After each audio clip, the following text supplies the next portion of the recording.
जे कालचा जो आमचा संयुक्त मेळावा झाला त्या मेळाव्याचं यश पाहिल्यानंतर सत्ताधारी पक्षाला आमची भीती वाटावी असं वातावरण तयार झालं। या राज्याचे सन्माननीय कॅबिनेट दर्जाचे मंत्री आशिष शेलार यांनी आमची तुलना पहलगामच्या अतिरेक्याशी केलेली आहे। अत्यंत दुर्दैवी घटना आहे।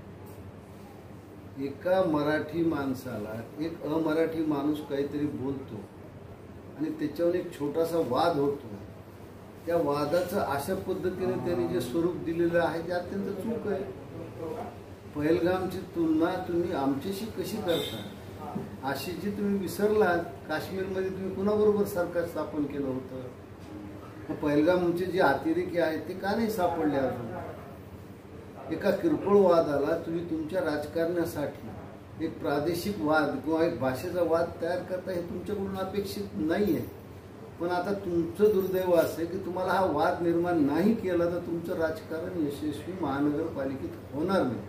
म्हणून तुम्ही अशा पद्धतीने वाद केलेला आहे।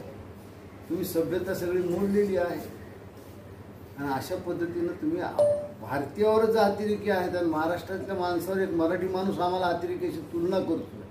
हे अत्यंत दुर्दैवी आहे। तुमचे वैयक्तिक राग मी समजू शकतो, मी प्रसार माध्यमासमोर ही गोष्ट बोलणार नाही। तुमचे दोन्ही ठाकरे बंधूविषयीचे वैयक्तिक राग मला माहीत आहे। त्या रागाचं तुम्ही अशा पद्धतीनं रोष व्यक्त करावं हे काही बरोबर नाही। आम्ही कुणाची भाषा विसरून मारलं, कुणाला मारलं? राजसाहेबांना तर काल सांगितलं की तुम्ही अशा पद्धतीची मारामारी करू नका। कुणीच मारामारीचं आम्ही समर्थन करत नाही। तुमचा राग वेगळ्याच कारणासाठी आहे, फक्त तुम्ही तो व्यक्त करू शकत नाहीत म्हणून तुम्ही याचा आडून आमच्यावर हे करताय। ही दुर्दैवी घटना आहे की तुम्ही आमच्या अतिरेक्याशी तुलना केली। दुसरी गोष्ट अशी आहे की महानगरपालिकेत तुम्हाला सरळ सरळ दिसू लागलेलं आहे की मराठी माणूस, हिंदू माणूस तुमच्याशी तुमच्या बोलण्यावर आता विसंबून राहणार नाही। त्यांना एक सशक्त पर्याय समोर आलेला आहे। तुमचा पराभव तुम्हाला दिसतोय आणि त्याच्यामुळे तुमच्याकडून अशी वक्तव्य होत आहे। त्याच्यामुळे अशीची आपण एक सुशिक्षित आहात, अशा पद्धतीचं तुम्ही वक्तव्य करू नका। वक्तव्य आम्हालाही करता येतात, आम्ही मर्यादा सांभाळतो। मी जर मर्यादा सोडली, तुम्ही तर आम्हाला सरळ धमकी दिली की आम्ही सरकारी पक्ष आहोत, आम्ही संयम ठेवतो। म्हणजे तुम्ही काय करणार आहे?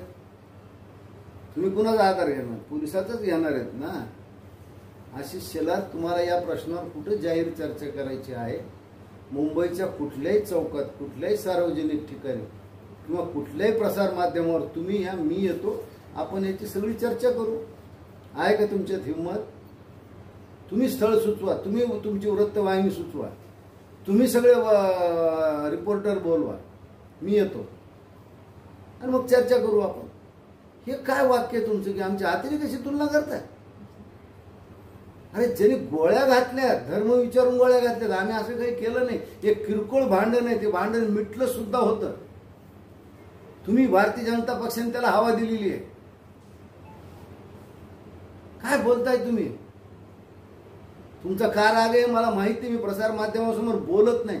तुमची इच्छा असेल तर आपण दोघे समोरासमोर येऊन मग तुम्हाला बोलून दाखवतो तुमचा काय राग आहे।